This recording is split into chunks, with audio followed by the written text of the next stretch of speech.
တင်ဒီလိုမျိုးခံစားမှုသလားတင်ကကြီးကျယ်တဲ့ຢာတစ်ခုကိုအောင်မြင်ခြင်းနဲ့အောင်မြင်မှုအကြောင်းကိုအိမ်မက်မှတ်တယ်ပိုကောင်းတဲ့ဘဝတစ်ခုကိုစိတ်ကူးရင်တယ်ဒါပေမဲ့လက်တွေ့လုံးဆောင်ရမယ့်အခြေရောက်တဲ့အခါမှာတင်ကအချိန်ဆွဲနေတယ်မနှက်ပြန်မှပေါ်လို့တင်ပြောလေရှိတယ်အကယ်၍တင်ဟာရီမန်းချက်တော်ကြည့်ပြီးပြင်းနေတဲ့သူတယောက်ဖြစ်ခဲ့မယ်ဆိုရင်ဒီဗီဒီယိုလေးကတင်တော့ပါမယ်ဒါဟာတင်ဘဝကိုမြင်တဲ့အမြင်ကိုထာဝရပြောင်းလဲသွားစေနိုင်ပါတယ်တခါတော့ကစိမ့်နှန်းတဲ့လေခွင်းတွေနဲ့မြင်မာတဲ့တစ်ပင်တွေဝင်းရံထားတဲ့ရွာငယ်လေးတရွာမှာအာမီတို့ခေါ်တဲ့လူငယ်တယောက်ရှိပါတယ်အာမီဟာအသက်25နှစ်ရှိပါပြီသူကတန်ပါတယ်ကျမ်းပါတယ်ပြီးတော့အိမ်မက်တွေနဲ့ပြည့်ညတ်နေတာပေါ့သူကသူ့တငယ်ချင်းတွေကိုခဏခဏပြောတတ်တယ်ငါတနေ့ကြာရင်ဒီရွာမှာအချမ်းသာဆုံးလယ်သမားဖြစ်လာပါ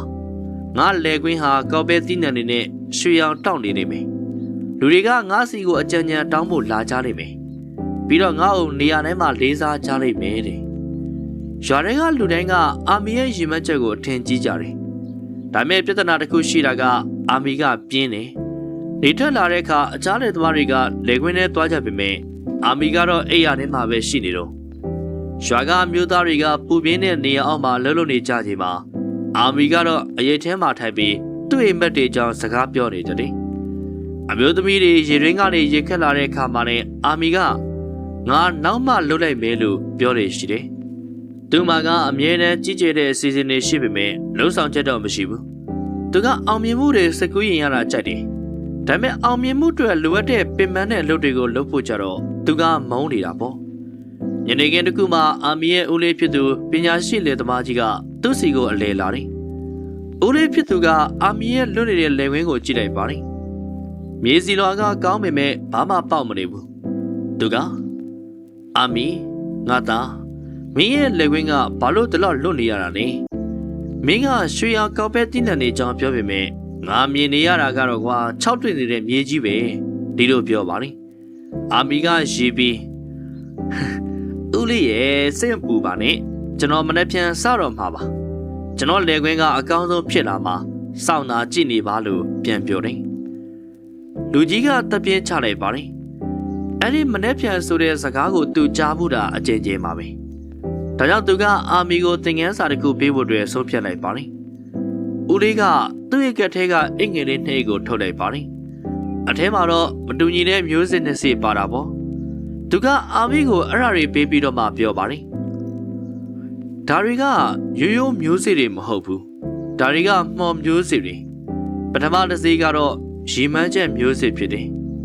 အကယ်၍မင်းအဲ့ဒါကိုစိုက်ပြီးနေတိုင်းရေလောင်းမယ်ဆိုရင်အသီးအနှံအရိပ်နဲ့ချမ်းသာကြွယ်ဝမှုတွေပေးမယ်တပင်တပင်ဖြစ်လာလိမ့်မယ်ဒုတိယတစ်စီးကတော့ပြီးရင်ချင်းမျိုးစစ်အကယ်မင်းအဲ့ဒါကိုစိုက်မိမယ်ဆိုရင်တော့အဲ့ဒါကအမြန်ကြီးလာလိမ့်မယ်ဒါပေမဲ့မင်းရဲ့လက်ကွင်းတစ်ခုလုံးမှာပေါင်းမင်တွေပြန့်နှံ့သွားလိမ့်မယ်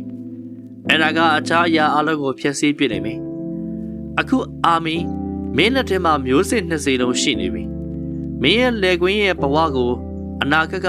မင်းဘယ်မျိုးစစ်ကိုပြုစုမလဲဆိုတဲ့ဘဝမူတည်ပြီးလို့ပြောလိုက်ပါတယ်အာမီကမျိုးစစ်20ကိုကြည့်လိုက်ပါတယ်တစည်းကရီမန်းချက်အတွက်တစည်းကပြင်းရင်ချင်းအတွက်သူတွေးလိုက်တာကဒါပေါ့ငါရီမန်းချက်မျိုးစစ်ကိုပဲစိုက်မှာပေါ့ငါအောင်မြင်ချင်တာပဲတဲ့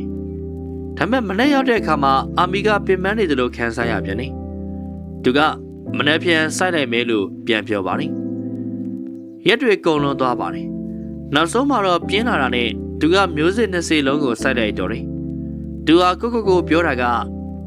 ဘာဖြစ်မလဲကြည့်အောင်ငါနောက်မှပဲအဲ့ဓာတွေကိုကြည့်ရှုဆောက်ရှောက်လိုက်မယ်လို့ရတာပဲတဲ့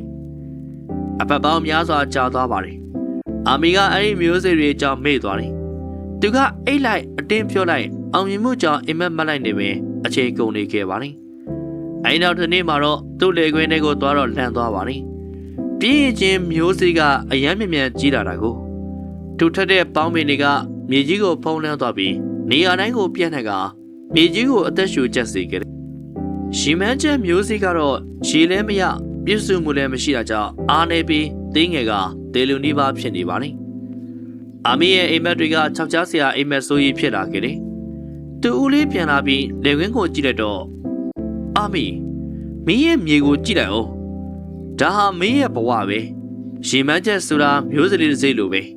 အဲ့ဒါကဂေယုဆိုင်မှုစူးစမ်းအားထုတ်မှုနဲ့နေ့စဉ်လှုပ်ဆောင်ချက်တွေလိုအပ်တယ်အလုံးမလုံးရင်အဲ့ဒါကတည်သွားတယ်ဒါပေမဲ့ပြင်းချင်းကတော့သူ့လိုကြီးထွားတယ်အဲ့ဒါကမြန်မြန်ပြန့်နှံ့ပြီးသူ့လမ်းကြောင်းမှာရှိတဲ့အရာအလုံးကိုဖျက်ဆီးပစ်တယ်ငါသားမင်းကကြီးကျယ်ခြင်းခဲ့တယ်ဒါပေမဲ့မင်းရဲ့ပြင်းမှုကမင်းရဲ့အနာဂတ်ကိုခိုးယူသွားခဲ့ပြီလို့ပြောလိုက်ပါတယ်အာမီဟာဒူးတော့ကျသွားပါတယ်သူတေလူနီးပါးဖြစ်နေတဲ့ရီမန်းချက်မျိုးစိတ်ကိုထိကရင်မျက်ရည်တွေဝဲလာပါတယ်အဲဒီအခါမှသူပထမဦးဆုံးချိန်အမှန်တရားကိုသိမြင်လိုက်ရတယ်အိမ်မက်ရှိုံနဲ့မလုံလောက်ဘူးလက်တွေ့လှုပ်ဆောင်မှုကမှအဲ့ဒီအိမ်မက်တွေကိုရှင်းသန်စေတာအိမ်ညမှာအာမီအိမ်မပြောခဲ့ဘူးသူဖန်ဖြုံးထိခဲ့တဲ့အချိန်တွေအချင်းလေးဖြစ်ခဲ့ရတဲ့ဂရိတွေနဲ့ဆုံးရှုံးသွားတဲ့အခွင့်အရေးတွေကြောင့်သူတွေးနေမိပါတယ်သူဟာကိုတိုးလေးပြောလိုက်ပါတယ်အကယ်၍ငါအခုမပြောင်းလဲရင်ပြင်းချင်းကငါ့ကိုထာဝရသိမ့်ပိုက်သွားလိမ့်မယ်နောက်တစ်နေ့မနေ့နေမထွက်ခင်မှာပဲအာမီနိုးလာခဲ့ပါတယ်သူကိုယ်တိုင်လက်နဲ့ပဲပေါင်းမိန်တွေကိုဆွဲနှုတ်ခဲ့တယ်ဒါဟာအယမ်းပင်ပန်းတာပေါ့သူကြောရီတဲ့နာကျင်ခဲ့တယ်သူ့လက်တွေမှာသွေးထွက်ခဲ့ပေမဲ့သူဆက်လုပ်ခဲ့ပါတယ်သူရီမန်းချက်မျိုးစိတ်ကိုရေတောင်းတယ်နေတိုင်းပြုစုတယ်တဖြည်းဖြည်းနဲ့မျိုးစိတ်လေးကတန်မာတဲ့အပင်တွေဖြစ်လာပြီးနှစ်တွေကြာလာတဲ့ခါမှာတော့အသေးအနှံတွေအရိပ်တွေနဲ့ချမ်းသာကြွယ်ဝမှုတွေပေးတဲ့တစ်ပင်ဖြစ်လာခဲ့တယ်အာမီလည်းပြောင်းလဲသွားခဲ့ပါတယ်သူကပိုပြီးမပြင်းတော့ဘူးသူဟာသူ့ရဲ့ပြင်းမှုကိုတိုက်ထုတ်ပြီးအောင်နိုင်ခဲ့တဲ့လေသမားတစ်ယောက်ဖြစ်နေရွာမှာလူသိများလာခဲ့တယ်ချီရတဲ့နာစင်သူအပေါင်းတို့ရေအာမီရဲ့ပုံမြင်တွေကလေယာစိုက်ပျိုးရေးအကြောင်းသက်မဟုတ်ပါဘူး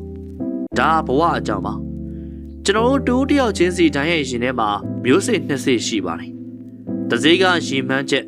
နောက်တစ်စိတ်ကပြင်းရည်ခြင်းပါရီမန်းချက်ကတင့်နေတိုင်းစူးစမ်းအားထုတ်မှုစီကံရှင်းမှုနဲ့လက်တွေ့လှုပ်ဆောင်မှုတွေနဲ့အစာကျွေးမှသာကြီးထွားလာမှာပါပြင်းခြင်းကတော့သူ့လိုကြီးထွားတတ်ပေမဲ့တင်းရဲ့အိမ်မက်တွေကိုဖျက်ဆီးပစ်ပါလိမ့်မယ်ဒါကြောင့်တင်းကရီမန်းချက်တော့ရှိပြီးပြင်းနေတယ်ဆိုရင်အာမီရဲ့လေကွင်းကိုတတိယပါမနေ့ဖြန်ကိုမဆောက်ပါနဲ့ဒီနေ့ပဲစတင်ပါတင်းရဲ့ရီမန်းချက်ကိုရေတော့ပါပြင်းခြင်းပေါင်းပင်တွေကိုဆွဲနှုတ်ပါဘာလို့လဲဆိုတော့တင်းအချိန်ဆွဲလေလေတင်းရဲ့အိမ်မက်တွေကပိုပြီးသေဆုံးသွားလေလေဖြစ်မှာမို့လို့ပါဗီဒီယိုလေးကိုဒီတိအောင်နားဆင်ပြီးသားဖြစ်တဲ့အတွက်အတွေ့တစ်ခုခုတော့ရသွားလိမ့်မယ်လို့ထင်ပါတယ်ပရိသတ်ကြီးတို့ရဲ့ထင်မြင်ယူဆချက်ကလေးကိုလည်းကွန်မန့်လေးထဲမှာမှန်သွားပေးခဲ့ကြပါအောင်ဗျာအော်ဒါနဲ့စကားမဆက်အပန်းမကြည့်ဘူးဆိုရင်ပရိသတ်ကြီးတို့အနေနဲ့ဘယ်နေရာဘယ်ဒေသကနေအားပေးနေတဲ့ဆိုတာလေးကိုလည်းကွန်မန့်လေးထဲမှာမှန်သွားပေးခဲ့ကြပါအောင်ဗျာဒီထက်ပိုမိုကောင်းမွန်တဲ့အကြောင်းအရာတွေကြောင့်ပြန်လာခဲ့ပါအောင်မယ်နောက်ဗီဒီယိုမှာပြန်လည်ဆုံတွေ့ကြပါသေးတယ်